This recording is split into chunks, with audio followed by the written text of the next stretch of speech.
लालची बहू की कहानी। एक बार की बात है, एक छोटे से शहर में एक परिवार रहता था जिसमें रोहित और उसकी माँ बेहद खुशी से जीवन व्यतीत कर रहे थे। रोहित ऑटो चलाता था और उससे जो भी आमदनी होती थी माँ बेटा खुशी खुशी उससे गुजारा करते थे। एक दिन उसकी मौसी रोहित के घर आई।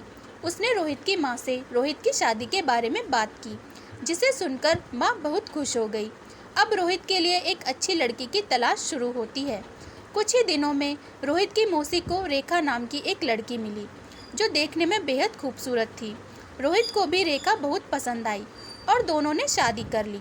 शादी के बाद कुछ दिन बेहद खुशी से बीते, लेकिन रोहित और उसकी माँ को रेखा के बारे में यह नहीं पता था कि रेखा कितनी लालची लड़की है।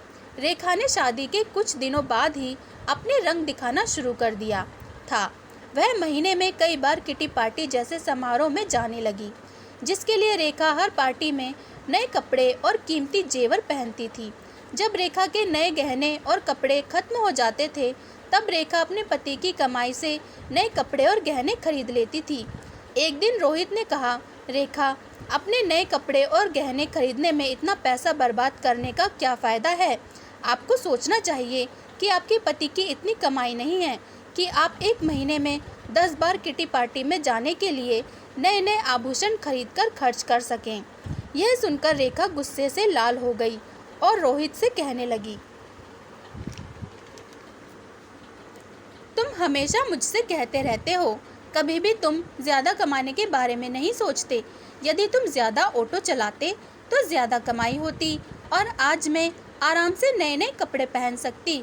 यह कहकर रेखा अपनी सास के पास जाती है और कहती है, माँ जी, जो गहने आपके पास हैं मुझे दे दो, मैं इसे पहनकर पार्टी में जाऊंगी।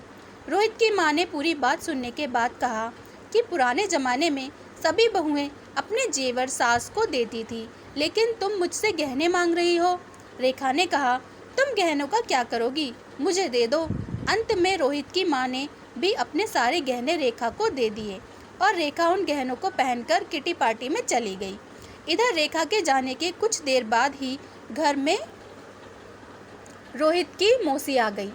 उसने रोहित की माँ से रेखा के बारे में पूछा तो माँ ने रेखा के बारे में सारी बातें बताई। यह सुनकर मौसी ने रेखा को सबक सिखाने की सोची। रेखा की सास भी इस खेल में शामिल हो गई। रोहित की चाची घर का सारा राशन और सामान अपने घर ले गई और थोड़ी देर में अपने सारे गहने और नए कपड़े ले आई। गहने और कपड़े लाकर उन चीज़ों को घर की अलमारी में और कुछ को रसोई में रख दिया और अपने घर जाने लगी। जाते समय रेखा की सास से कहा कि जब रेखा घर आएगी तो ये जेवर देखकर वह तुमसे कुछ पूछेगी, तुम उसका अच्छे से उत्तर देना। उसके कुछ ही समय बाद रेखा किटी पार्टी से घर आई और अपनी अलमारी में सभी नए नए गहने देखकर बहुत खुश हुई। लेकिन शाम को जब रेखा रसोई में खाना बनाने गई तो उसे फिर से राशन के डिब्बे में नए गहने मिले, जिसे पाके रेखा की खुशी का कोई ठिकाना नहीं था। लेकिन जब रेखा ने किचन में राशन की तलाश की तो उसे कुछ नहीं मिला, जिससे वह परेशान हो गई और अपनी सास के पास गई और पूछा कि माँ जी, किचन का राशन कहाँ गया। तब सास ने कहा कि बहू, आपको गहने और कपड़े सबसे ज़्यादा पसंद है, इसलिए आज मैंने घर का सारा राशन और सामान बेचकर आपके लिए नए गहने और कपड़े खरीद लाई हूँ। अब आप इसे पहन सकती हो और पार्टी में जा सकती हो। यह सुनकर रेखा ने कहा कि ठीक है, मगर खाने के बिना मैं गहनों और कपड़ों का क्या करूँगी। तो सास ने फिर जवाब दिया कि अब खाना खाने की क्या ज़रूरत, आपको अपनी सबसे प्यारी चीज़ मिल गई है, आपको इसमें खुशी होनी चाहिए। यह सुनकर रेखा को अपनी हरकत पर पछतावा होने लगा। तभी रोहित की मौसी भी आ गई।